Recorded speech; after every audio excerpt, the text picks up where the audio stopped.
so that you viewers may give out your opinions, saying that this person, I'm that person, I'm condemn him seriously.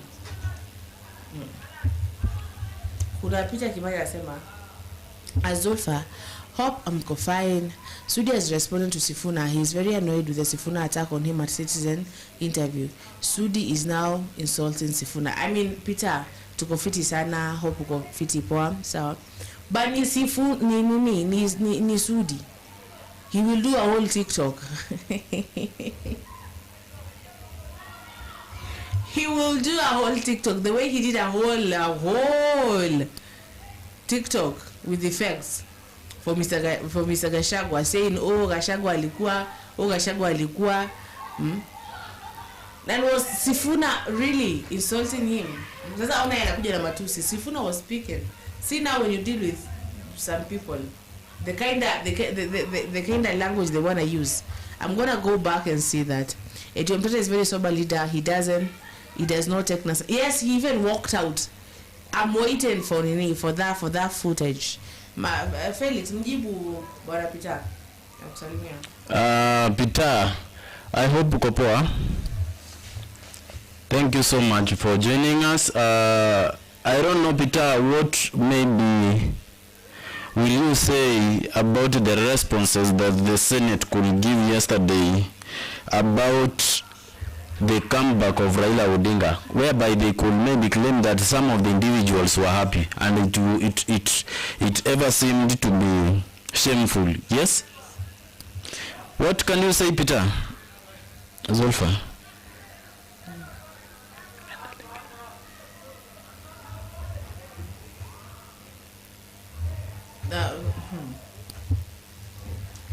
What can you say?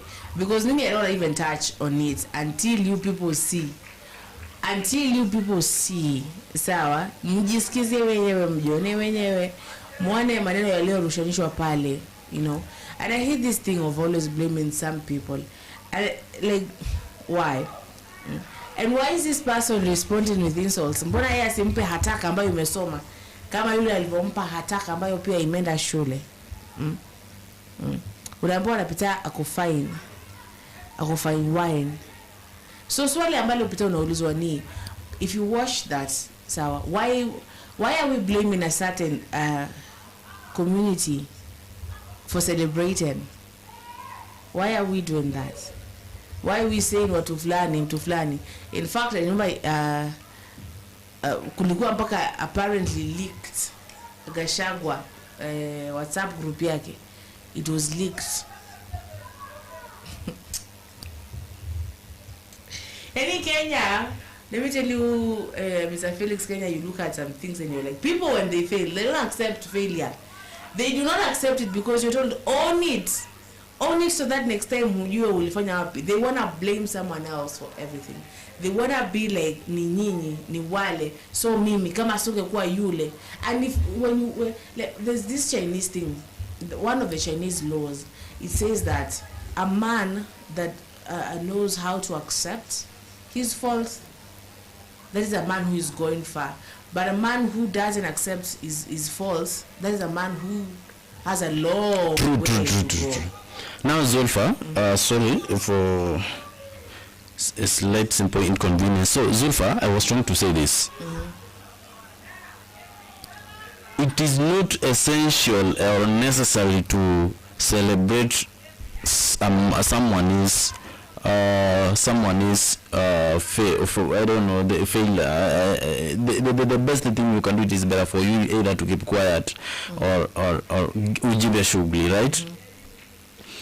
We cannot maybe advise anybody to celebrate someone's fault or loss, right? But ikifika wakati you really understand that mtu mwenye hauku unatarajia apite na maybe hauku unataka apite ameanguka, despite kitu yenye alikukosea, let mocking or abuses Stop. Let them not be part of your responses. Right? When they were complaining yesterday about the celebrations, which maybe they could, one of them said that they could see some people posting, maybe proud of the failure of the AUC chairmanship. The Senate waliboeka sana, na in fact hakuna mwenye alikuwa so proud, unless kuna wengine waliongea kwa sababu many spoke. I want you to play one of the videos, right? Where Onyonka, a senator from Kisii County, could make his compliment over the failure. By that, this guy anatumia language fulani yenye inaacha watu in a dilemma. So, was he supporting this failure or he was condemning his failure? There's a statement he made that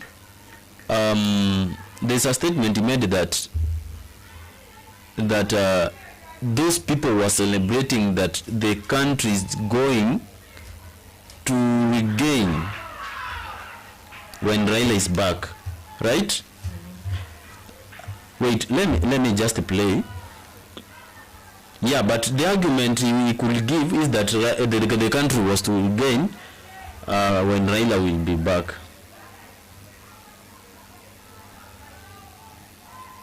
Let's listen to him. What happened in 2007 when we came to this house and I saw the hate, the vitriol, the anger. What were we fighting about? An election which had been lost, and of course we were on the other side which lost, quote unquote, and we stood here and said how we wished anybody who was on the other side should have been dead. I have watched the coalition government work, and then it failed. In this republic, I have seen President Uhuru come into power and his elections are nullified, and I've seen how he handled it. And I have seen how President William Ruto becomes president. So I hope my colleagues will give me an opportunity to lay out my case. This election of Prime Minister Raila to the AUC, indeed it was about our country. This election was not really about Raila per se. And I've seen some people say, oh, this election was about President William Ruto, and if he's a bad president, therefore our candidate wouldn't win. No, I take a different approach. The reality is we went in to hunt. I am saying I don't think we were prepared to hunt well and kill the elephant. My argument is we have a country where we are constantly looking for options and solutions away from the reality of what we are dealing with. I have heard my colleagues say that there were people celebrating that in fact Raila lost. Yes, they celebrated because they are fearful. They want Raila to come back because the country looks unstable and it's not ready to move on. That is where we are, Honorable Cherargei. This is not about tribes ganging up against bigger tribes and smaller tribes ganging against smaller ones. This is a state called Kenya, which is dysfunctional, where we have refused to accept the basic tenets. We have said, Honorable, my majority leader, you know I respect and love you as my brother. Thank you. I hope one day I'll join government and be with you. But I intend to remain in the opposition to keep some of you sober and sane. This process, because of the training I got when I was a minister in the government of President Kibaki, is a process which is handled quietly, efficiently, and successfully. When you are going for these positions, you must be able to look at the sensitivities and the issues in all these geopolitical issues of Africa. And yet, what have we done? We have localized this whole thing as if it's about Raila, who wanted to be something, and William Ruto, who wants to survive. Indeed, if that is the case, if Raila wanted the job and felt he would lose and come back here, so that he joins President William Ruto's government, and therefore Kenya will become stable. My position is very simple. So long as you continue doing things the way you are doing them, the country will not be stable. When we were talking about what are the issues in Sudan, look at what you're having at KICC today. One group is at KICC parading themselves, and you are insensitive to the issues that we are supposed to be the arbiters of two people who are fighting on the African continent. When we are talking about Congo, the reality, my brother Cherargei, is that we have a region which is affected by illegal mineral mining, by countries that are feeling incredibly insecure. You have Western powers who have an interest in managing what is happening in Congo. And the reality is we just laugh at it. So when M23 are coming to Nairobi to come and have a meeting here with our president, the simple fact that they came here put everybody onto suspicion mode. Just a minute, Senator Onyonka. There is a point of order from Senator Mandago.